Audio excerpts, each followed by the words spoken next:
polished conference table, my fingers curled around the edge of my notebook as Richard paced at the front of the room. His smug, overbearing presence filled every inch of the space, his expensive cologne choking the air. He thrived in these meetings, not because he had anything of value to contribute, but because it was his favorite stage. The audience?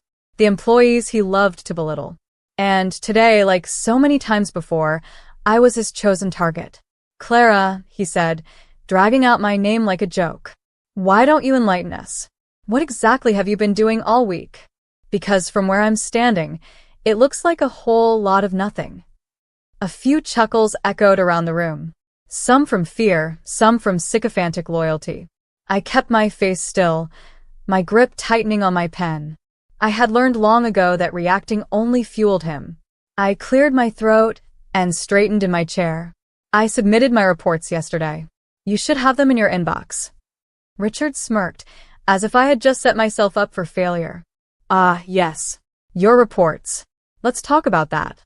He tapped a few keys on his laptop, shaking his head dramatically. "Do you know what I saw when I opened them? The work of someone who doesn't know what they're doing." I stayed silent, even as my blood simmered beneath my skin. "You're lucky to even have a job here, Clara." He leaned forward, his voice a mockery of concern. "I've been patient with you, but honestly, I don't see any reason to keep you around." A fresh wave of laughter swept through the room. My coworkers, some uncomfortable, some entertained, watched as I sat there, absorbing the abuse without a single outward reaction. I nodded once. "Understood, sir." Richard beamed, satisfied that he had successfully put me in my place. He moved on, basking in the attention, oblivious to the reality he was about to face. Because while he still saw me as the powerless employee in the room, he had no idea that 2 weeks ago, I had become his boss. The meeting dragged on, but I barely heard a word of it. I was too focused on the weight of the moment, on the knowledge sitting in my chest like a secret about to explode. Every insult, every smirk, every degrading comment Richard had thrown at me over the years. Today, it would all come back to him. When the meeting finally ended, I stood up slowly, collecting my things. Emily, one of the few people in the office who had never joined in on Richard's games, hurried over. "That was brutal," she whispered. "Are you okay?" I gave her a small smile. "I'm fine." Her brow furrowed. "I don't know how you do it. The way he talks to you," she shook her head. "I don't get why he singles you out like this." I did. Richard saw kindness as weakness. He hated people he couldn't control. And most of all, he hated the idea that someone he underestimated could ever rise above him. I glanced around the office, watching as Richard barked orders at an intern, still riding the high of his performance in the meeting. "I wouldn't worry about him," I said lightly. "His time is running out." Emily frowned, but before she could ask what I meant, I gave her a knowing look and walked away. Tomorrow, everything would change. I arrived at the office early, just as the sun was beginning to rise. The air was crisp, the city still quiet. Inside, the familiar hum of fluorescent lights greeted me, but there was an energy in the building today that hadn't been there before. A shift, a silent anticipation in the air. Because today the company had a new owner. And in exactly 1 hour, Richard was going to find out that it was me. I made my way to my desk, setting my bag down carefully. The emails had already started rolling in, employees trying to figure out what was happening. The news had leaked that there was a major shift in leadership, but no one knew who had stepped in. Richard had no idea what was coming for him. At 9 a.m. sharp, I stood from my chair, smoothing out my blouse, and walked toward the largest conference room in the building. The room where Richard had humiliated me more times than I could count. It was time for a new era. Richard stormed into the conference room, his usual arrogance painted across his face. "All right, what the hell is this?" he barked. "Who called this meeting without my approval?" The room was packed. Every senior executive, every department head, every employee who had suffered under his leadership sat in tense silence, waiting. I stood up from my chair at the head of the table. Slowly, deliberately. "That would be me," I said. Richard blinked, his confusion shifting into irritation. "Clara, what are you doing?" I clasped my hands together. Hosting a meeting. Who gave you the authority? His voice cut off as I slid a folder across the table. Inside was the document that had changed everything. The official proof of my acquisition. Richard's hands trembled as he flipped through the pages. This is a joke, he spat. Some kind of prank. No prank, I said calmly. I bought this company, Richard. 2 weeks ago. The blood drained from his face. The silence stretched long and thick. Richard looked from me to the board members, waiting for someone to laugh, to tell him this wasn't real. But no one did. This isn't possible, he stammered. You don't have the money. You underestimated me. My voice was calm, but firm. While you were busy tearing me down, I was working. And now, Richard, you're the one on the chopping block. He pushed back from the table so fast that his chair screeched against the floor. You think you can run this company better than me? He sneered. You're nothing. A nobody. That's enough. I cut him off. This is no longer your company, Richard. And, effective immediately, you are terminated. Gasps echoed across the room. Richard staggered back as if I had slapped him. You can't do this. Oh, but I can, I said, my voice steady. I own this company now, and I don't tolerate bullies. The room held its breath. Richard's reign was over, and I was just getting started. Richard's eyes darted around the room, searching for an ally, for someone who would come to his defense. But the silence that followed my words was deafening. No one spoke up. No one rushed to his side. The employees who had once feared his wrath, who had laughed nervously at his cruel jokes, who had cowered under his leadership, all of them sat frozen, absorbing the weight of what had just been said. I've given my life to this company, Richard finally muttered, his voice barely above a whisper. His hands clenched into fists, his knuckles turning white. I built this place from the ground up. I tilted my head slightly. No, Richard. You sat on a throne built by others. You didn't build anything. You just took credit for the work of people you disrespected, humiliated, and discarded like they were nothing. His mouth opened and closed, but no words came out. I took a step forward, my voice unwavering. For years, you've made it your mission to break people, to tear them down, to make them feel small. You thrived on fear, on power plays, on bullying people into submission. But power built on fear is fragile. I let my words sink in before continuing. And today it crumbles. Richard's breaths came in sharp, erratic bursts. I could see the muscles in his jaw clenching, his mind working overtime to find a way out. But there was none. You can't just fire me, he finally spat, his voice tinged with desperation. You need cause. A termination like this needs board approval. I nodded. And I have it. I gestured toward the other executives at the table, who shifted uncomfortably, but did not protest. They had all seen the writing on the wall. Some of them had just been waiting for someone to do what needed to be done. I called a private board meeting this morning, I said, watching the horror dawn on Richard's face. Your leadership has been deemed toxic and unsustainable. The vote was unanimous. You are officially removed as CEO, effective immediately. His face turned an alarming shade of red. You manipulative little. Careful, I interrupted smoothly. You may no longer work here, but you still have a reputation to salvage, don't you? The warning landed. Richard swallowed hard, and for the first time in his miserable career, he looked uncertain, vulnerable. I turned toward security, who had been waiting quietly in the back of the room. Escort Mr. Davenport off the premises. Richard's nostrils flared. This isn't over. I met his glare with a calm, even gaze. Yes, it is. As security guided Richard toward the door, the entire office remained in stunned silence.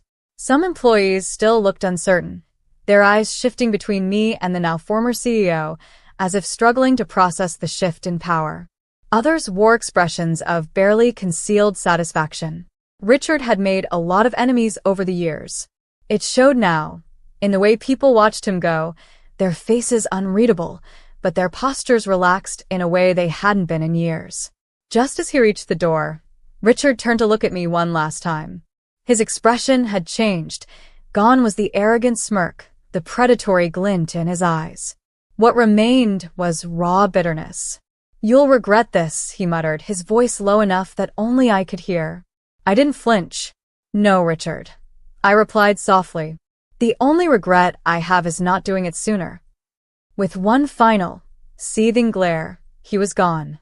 And just like that, the reign of Richard Davenport ended. The room remained frozen in place for a long moment, the weight of everything that had just transpired settling over the staff like a dense fog. Then, slowly, a single pair of hands clapped. Emily. She sat at the far end of the table, a small but triumphant smile on her face as she continued to clap. One by one, others joined her. The hesitant smatterings of applause grew into something real, something powerful. They weren't just applauding me. They were applauding freedom. The day after Richard's removal was surreal. Walking into the office, I could feel the shift in the air. People whispered in hushed tones, stealing glances at me as I passed, their eyes filled with cautious curiosity. I didn't mind. Change was hard to digest, and for so long, they had been conditioned to fear leadership. It was time to change that. I had no intention of ruling with fear. This company had been drowning under Richard's tyranny for years, and my first order of business was to rebuild, not just policies, but trust. I called a company-wide meeting in the main conference hall, ensuring every single employee was present. As I stood at the podium, looking out at the sea of expectant faces, I took a steadying breath. "You've all been through a lot," I began, my voice carrying through the room. "For years, this workplace has been dictated by fear, by manipulation, by toxicity. That ends today." A murmur rippled through the crowd. Some nodded, others exchanged uncertain glances. "This company will not be built on cruelty," I continued, my tone firm but warm. "It will be built on respect, on collaboration, on recognizing and rewarding hard work instead of punishing it." I met the eyes of several employees in the crowd. "I will not lead the way Richard did. I will not degrade, humiliate, or make people feel like they are disposable. If you work hard, you will be valued. If you have ideas, they will be heard. If you have concerns, they will be addressed. This company belongs to all of us, not just one person at the top." A few employees blinked in surprise, as if struggling to process the idea of leadership that wasn't built on intimidation. "I know change is scary," I acknowledged. "And I know trust isn't earned overnight. But I promise you this, if you give me a chance, if you allow yourselves to believe in the possibility of something better, we can make this company something incredible." For a long moment, silence stretched. Then slowly, a hand raised.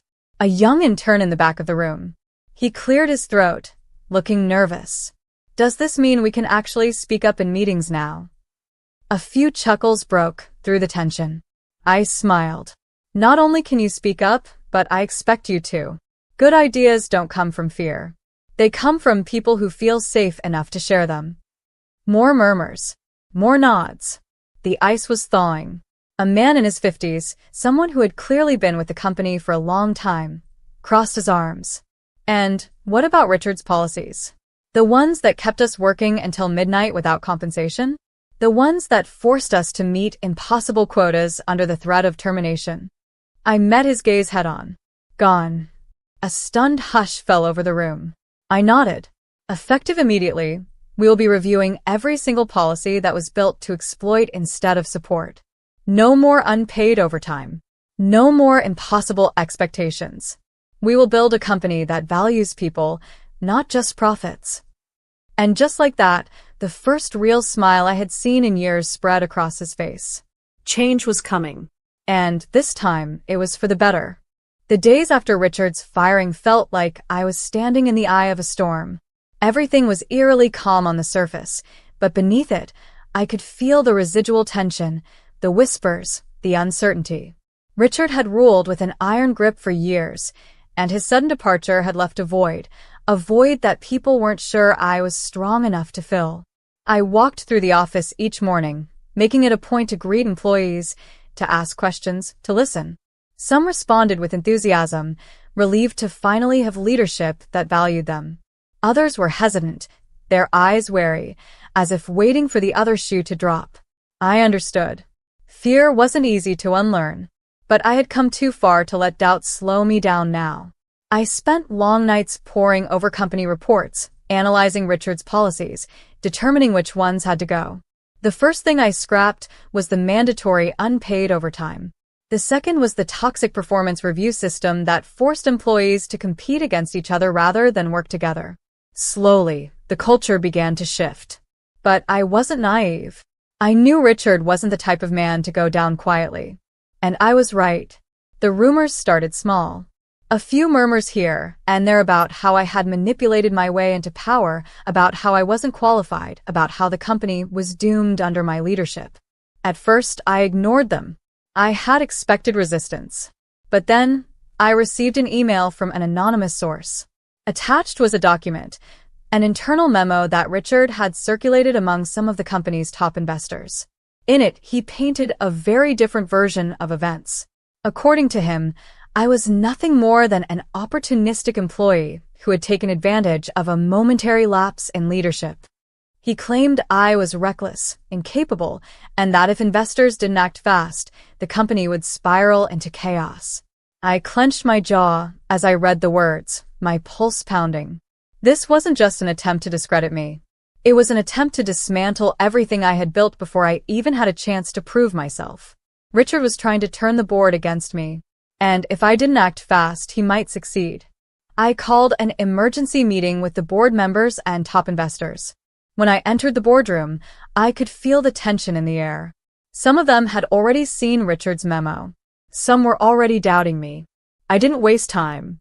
I know you've all seen what Richard has been spreading, I said, placing my hands firmly on the table. So, let's talk about facts. I pulled up a presentation I had spent all night working on. Slide by slide, I walked them through the numbers, the truth behind Richard's so-called success. Under his leadership, employee turnover had been at an all-time high. Productivity was dropping. Innovation had stalled because employees were too afraid to take risks. If we continue down Richard's path, I said, my voice steady, this company won't just stagnate. It will collapse. I let my words settle before clicking to the next slide. Then I showed them the changes I had implemented, the policies that had already begun to yield results. Employee engagement was rising. New partnerships were forming. Clients who had distanced themselves from Richard's toxic leadership were beginning to return. This company isn't failing, I said firmly. It's healing. And I won't let Richard destroy it just because he can't handle losing control. Silence. Then, one of the senior investors leaned forward, his gaze sharp. Do you have a plan? He asked. To ensure stability? I met his gaze without hesitation. Yes. And I laid it out for them. By the time the meeting ended, the investors weren't just on my side. They were ready to fight for this company, too. Richard didn't stop. When his attempts to sway the board failed, he tried a different tactic. Lawsuits. Baseless accusations. Every underhanded trick in the book. But I was ready for him. I hired the best legal team I could find, and together, we dismantled every false claim he threw at us. One by one, his attacks lost momentum. And then, one day, I received an email. Richard had been blacklisted by major firms. His reputation was beyond repair. He had finally lost. I sat in my office late one evening, staring out at the city skyline, reflecting on everything that had happened. It hadn't been easy. There had been days when I doubted myself, when I wondered if I had taken on more than I could handle. But then I thought of the employees, the ones who no longer lived in fear, the ones who now had a workplace where they felt valued. That was why I had fought. And that was why I had won. The next morning, I walked into the office to find something unexpected. A small card, placed neatly on my desk. I picked it up, my brow furrowing. Inside, there was only one sentence. Thank you for giving us hope again. My throat tightened. I had done what I set out to do. But I wasn't done yet. Months passed and the company flourished. Employee satisfaction hit record highs. Profit soared. We had built something new, something better. One afternoon, as I was leaving the office, Emily ran up to me, grinning. You did it, she said, breathless. The employees, the investors, even the clients, everyone believes in you now. I smiled. We did it. Because I hadn't done this alone. And that was the biggest difference between me and Richard. I hadn't climbed to the top by stepping on others. I had risen by lifting them with me. Richard tried to reach out once. A pathetic, last-ditch effort to regain some semblance of power. I didn't even bother responding. He had made his choices. And I had made mine. One day, as I was walking through the office, I overheard an intern speaking excitedly to a coworker. She actually listens to us, he said. I've never had a boss like that before. I smiled. That was the kind of leader I had always wanted to be. Success wasn't about winning. It wasn't about revenge. It was about making a difference. And I had. The past was behind me. The future was bright. And for the first time in a long time, I wasn't just surviving. I was thriving. I stood in the boardroom, looking out at the employees who had once feared coming to work. They were smiling now, laughing, living. I turned back to the conference table, placing my hands on the polished surface. This is just the beginning, I said softly. And I meant it, because I wasn't just their